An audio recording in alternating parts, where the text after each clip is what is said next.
Okay, so final week for competitive playlist for the Guardian games is Scarlet Keep. I'm gonna show you guys how to get 300k plus score. Uh, that should be enough to be top 10% for the rest of the week, hopefully, as it's kind of difficult to get if you just do matchmaking.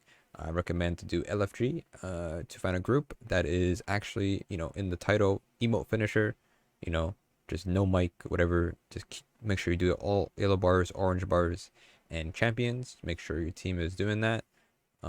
So just look for that when you LFG for sure. This is no revive cheese, so just play the strike normally. You want to use the full 20 minutes as always. I guess the most important part of the strike is probably the boss phase, as you don't want to burst the boss down. You can for sure, but you want to use up the phases and make sure you're playing safe at the end. But the team I had, we used up the full 20 minutes and made sure that we emo finisher everything. So the build we're using is still Warlock with Stasis, with Aegir Scepter, a Pulse Rifle that is Arc, so we can trigger the sub-world champions, and then we're having a solar power weapon. Anything you want, just make sure you have a solar power, any solar weapon. If you don't, you can use anything else. The reason why we recommend an arc weapon, especially Pulse, is because it's a lot of Hive Knights that are arc shield, so that helps, with destroying their shields fast, as there's partly a invisible match game debuff or whatever it's called active when you're doing these strikes here. Now, of course, you can be the one-man army and do all the shields, or you can also hopefully rely on your team to have those archetypes elements as well for destroying those shields. Maybe one guy runs Arbalisk. I don't know. Up to you. But there we go. So I'm gonna show you guys the run here. 300k. I think at 339,000, which should be good enough for top 10% for the emblem. If people care enough, people just gave up because of the cheese. But I mean, if you play normally, what's the point? It doesn't. There's no real. It doesn't really matter that much, honestly. So we're gonna go ahead and do the run here. Hopefully, you guys find it helpful at some point. Hopefully. So starting off the strike, the very first room will have one orange bar knight. So just make sure that your team is. This is like the first test where if your team is actually good enough and will actually is committed to do every emote, then yeah, then this is a good sign at the very beginning here, of course. So reason why we run stasis, I think I explained this a little bit earlier, but the reason why is because we have Aegir Scepter, which if you have the the empowerment buff, you're gonna have your super pretty much up all the time. When you have the catalyst for Aegir Scepter, you can freeze enemies just by shooting them over time. So what helps by staggering champions, makes it easier to finish them. And if you're using Warlock with the stasis turret, it also skips the procking for Bear Knights and any other champion. So Aegir Scepter is good, and Stasis is good with the Dust. Even if you don't use Warlock, Dust Field Grenade is also really good to go for. You just plop it on a champion or yellow bar or orange bar, and then you can pretty much just stand in front of it. Somebody else can shoot it, and you'll see a couple examples here of that teamwork with no mic. This is no mic. This is no communication here, just knowledge of just playing the game as always. So with the first part here, we have two areas. It would be two orange bars at spawn. Just make sure that you are making it just go slow. Don't need to rush to the other sides yet, and just kill the ads and then focus on the arc knights here. Now, as you can see here, we put down a dust field grenade just to stop the knight from shooting, and just keep shooting it for the most part until it gets pretty low. Teammate shooting it, and then I'll emote it. And then there should be a wizard and another knight. So it'd be a knight and a wizard on this area. You can finish the wizards, but they're a bit difficult for the most part.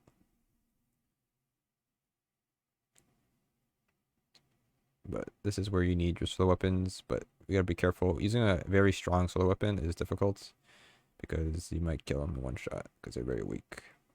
See, stasis helps pretty well. So I would not recommend to put both the orbs at the same time. I would wait until you finish one, because once you pick up the orb, it will spawn a barrier champion, as you can see there, and both sides. So a teammate picked up the orb but then dropped it. So here's the yep. And he just went to go and kill it right away. So usually two spawns, but the other teammate is smarter than us, but it doesn't make a difference. So now we have the bridge. A unstoppable ogre will spawn, so I just threw my grenade all the way over there, so he freezes it. And then more arc knights will spawn too with sword and shield, so just stay back a little bit. Have your team finish them off while somebody stuns the champion or uses stasis, and keeping track of everything. Dust grenade on, so it stays still. Just shoot it. When the dust grenade's on and it's frozen, you gotta be a little bit careful of not shooting it too much, because it does, when you shatter, when an enemy is frozen, they shatter and do damage. So it might do too much burst damage, and you might kill it by accident. So just tap fire, slowly, if someone's using stasis. There's that. Next, we have this next area. We'll have two wizards. I don't think we finished them. You can, but they're a bit difficult to do. So just, you can kill them if you want, but you can finish them. Is it really worth it? The time and effort? Probably not. I would have skipped those ones, but you can if you want the most points out of the strike here. Next up, we have another barrier champion and a shrieker. Just kill the shrieker. Can't finish those. Here's a so with the Aegir Scepter, as you can see there, we just froze it using the catalyst. What I mean to say is that once it gets about when you're using it and they're freezing it, the champion, what you want to do is don't, when it gets about half health, just tap it. Don't full send it, because you might kill it by accident. Just keep tapping it, so if a teammate's standing in front of it, it'll get them low enough to finish them off. Before that, we had a orange wizard. We killed it by accident. That's fine. Another one here, you can see tap, and then my teammate will finish him off. So that's just how it works. Person with the Aegir Scepter doesn't want to use the finisher. Have your team, make sure your teammate's nearby. All that good stuff. Next, we have this room. I think you can infinite spawn enemies here, but there's no point, really. There's not enough time. So we have a orange bar wizard, and a champion will spawn in the middle. I had difficulty killing it, but don't worry about that much. So I thought I had enough here, but it wasn't. Just barely missed it, so I just gave up. But yeah. And this one, he staggered backwards, so he exited out the dust field grenade, which is unlucky. I noticed that. I was like, oh, well, too late. I guess for this room, I don't recommend capturing all the altars at the same time. Just capture one at a time, and don't really worry about it too much. Wizards do spawn. I think I died to this, but I got it low enough to, finish it off, but I messed up and died. But, classic. So, champion is here. Slowly do it. Nobody's around, so I have to do it myself. 10k points. Now we have one altar left. As soon as we start capturing it, enemies do spawn, as you can see there. I don't really know if you can just keep doing that over and over again, but I wouldn't do it. You can do it, but there's not enough time to finish the streak at a decent pace. The strike takes a bit of time after this. We're already 10 minutes in. We're already almost at platinum. Almost 200k basically. So next area, we're gonna have one orange knight on the rocks here, as always. To make sure you don't rush through this area. He does teleport because of latency, depending if we're playing with console players. It's gonna lag, so just be careful of where he's gonna be after you shoot him. Like, for example, right here. So you see him right here, and then he's gone because he's now all the way over there. So just be mindful that he does that pretty often. Now, hitting platinum, we're on the bridge area, and there will be some wizards and some knights coming up here. There's some thrall here. I recommend to melee them because they one-shot them, and you get that berserker medal, which gives you some extra points just for meleeing 3 enemies. Now we have the shrieker area. Just finish it off. No point really going too crazy. You can't do much with it. Just kill it. Here we're gonna have an arc knight. Finish that off, and then we're gonna have a champion spawn in the next room here. We accidentally kill it. Somehow it got bursted so fast. I have no idea how it died. Look, watch this. So maybe it's my fault. It instantly died. That is unknown. It might have been an arbalest shot, but it was too much. I have no idea. Next up, the elevator room. This is very self-explanatory. Just kill the ads that you can. Use a weapon that haven't died yet, and you're trying to get a nice killing spree. For the most part. But we're gonna be the two rooms, right? There will be knights, and then there'll be a wizard as well. So just make sure that you're killing those and emo finishing those both at the same time. Not the same time, but you know what I mean. Just kill them, making sure that you're paying attention to the arc knight and the wizard, high wizard.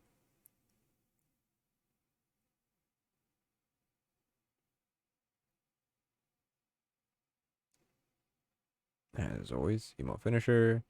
And then we have the wizard that spawns here. I think it does. I could be wrong. No, it doesn't. It's fine. Pretty much. Okay, second platform. There will be an ogre. As you can see, prime example here of stasis. Stasis turret down and using solvable mod. Slowly dwindle it down.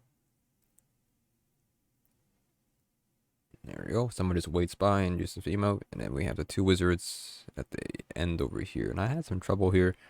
I broke the shield by not hitting the wizard directly, so I don't kill it by accident. Then using egg receptor slowly here. Put that in a thing. So if it gets frozen, have some time. And then emote finisher, 5k points for the most part. Alright, the most important room. We have the boss room. We have two wizards. You can finish these both, so I might as well get that extra points. Just don't go too quickly. And then this is where solar comes pretty handy here. Like I said, don't try to kill the boss too fast. You can one-shot it if you all hit at the same time. So have somebody just burst it down to its 3 phases that it can have. So first phase, I don't think any ads spawn. So you just want to make sure you just do enough damage. Staying in the back of the room, like over here, is pretty good. And we have knights and wizards that will spawn. So have your stasis turrets down or dust grenades on the doors and have them frozen. I wouldn't try to hit everything you can. I recommend if you have an arc weapon, just break the shields and just run away, as it does AoE damage to everything and helps your team if they don't have arc weapon. Wizards, so about 3-4 arc knights that spawn, and 2 hive wizards that will spawn in this first phase. So just slowly, work your way down. Getting the finishers, yada yada yada. Then we have second phase of non-DPS, and there is nothing you can really do but just do damage until she goes immune. Now she's immune. Now knights and ogre will spawn. That will be one champion. Ogre's champion will spawn. So be careful with that. So yellow bar champion and some more arc knights. I think 4 arc knights or 3 arc knights around there. So just make sure that you're finishing them off as well. These cursed thralls are very tanky, so be careful with them if you don't have a good one-shot weapon. But focusing on these knights still. I finished a cursed thrall somehow, but it blows up a little bit later. I don't know how it works. Now the boss will spawn more enemies in DPS phase, so don't kill the boss at the end. She'll spawn more knights. Just do some damage to her, and then she'll spawn more enemies, more ads. Eventually, once you finish these guys off, she will not spawn any more ads. I killed her by accident because I almost died, but and then that's it. That's the strike. 3,336 points is our end. So I got 2 exotics, which is impressive. But there you go. Hopefully you guys find it helpful. I don't say enjoyable, helpful, I guess. This is the last week, so 200k should be enough for top 10% for the rest of the week, hopefully.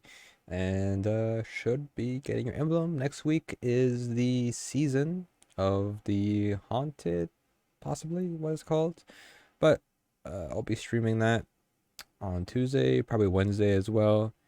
Whatever content there is, whatever we need to do, I'll do it and make whatever videos there is for guides.